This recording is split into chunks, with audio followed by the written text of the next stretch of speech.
Apa yang anda perlu tahu pasal flexible denture? Gigi palsu fleksibel. Maksudnya, gigi palsu ni adalah jenis yang lembut dan senang lentur. Dia sangat berbeza dengan gigi palsu biasa ataupun gigi palsu yang akrilik. Akrilik adalah gigi palsu yang jenis plastik, di mana kalau dia jatuh sangat senang untuk pecah. Kalau fleksibel, yang bagusnya material dia tu lembut, so kalau dia jatuh, kebaran kalian dia untuk pecah kurang. Biasanya tak pernah lagi lah kita ada kes yang tapak fleksibel ni dia terbelah dua je. Kalau dia jatuh je dia terbelah ataupun pecah. Tak pernah lagi lah kita dapat komplain tu. Kalau pecah dekat gigi tersebut mungkin ada, tapi kalau pecah dekat gigi kita boleh repair dan ganti dengan yang baru. Apa material fleksibel ni? Ramai yang tanya. Fleksibel, kita dekat sini kita guna Vertex Thermosen. Dia adalah sejenis thermoplastik nilon resin. Dia tak membahayakan dalam mulut, dia tidak racun pada diri kita, so tak ada masalah kita pakai dalam mulut. Okay, dia tak bagi bahayalah dekat diri kita. Yang best lagi pasal fleksibel ni, dia sangat selesa berbanding dengan plastik. And then tampak dia lebih nipis daripada gigi palsu akrilik. So dia jadi lagi selesa nak pakai. Bagi yang pertama kali pakai gigi palsu, saya nak bagi tahu memang dia punya feeling tak selesa tau.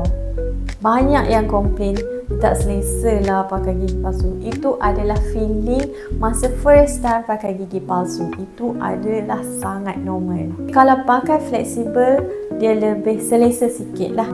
Banyak yang feedback daripada customer mana yang pernah pakai plastik akrilik punya gigi palsu, bila dia change to flexible denture, dia kata yang fleksibel ni lebih selesa berbanding akrilik punya.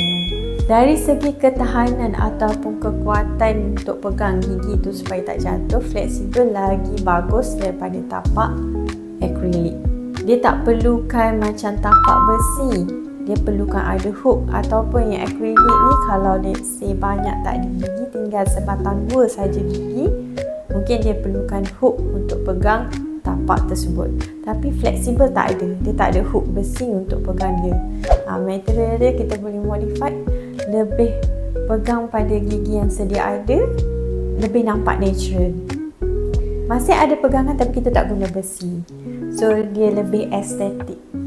Fleksibel juga, dia punya material tu nampak lagi estetik, lagi cantik, lebih nampak natural dalam mulut. Kebiasaan gigi palsu ni lepas 5 tahun memang akan loose. Itu bergantung pada cara penjagaan gigi yang masih ada dalam mulut dan juga bergantung cara penjagaan gigi palsu tersebut. Tapi gigi palsu fleksibel ni dia lebih tahan lama berbanding gigi palsu akrilik. Tetapi saya nak ingatkan, kalau nak buat gigi palsu sangat penting consult dulu dengan doktor gigi, sebab tak semua orang sesuai. Kalau nak dapatkan tips penjagaan gigi atau info tentang gigi, jangan lupa follow klinik Pendidikan Everglow.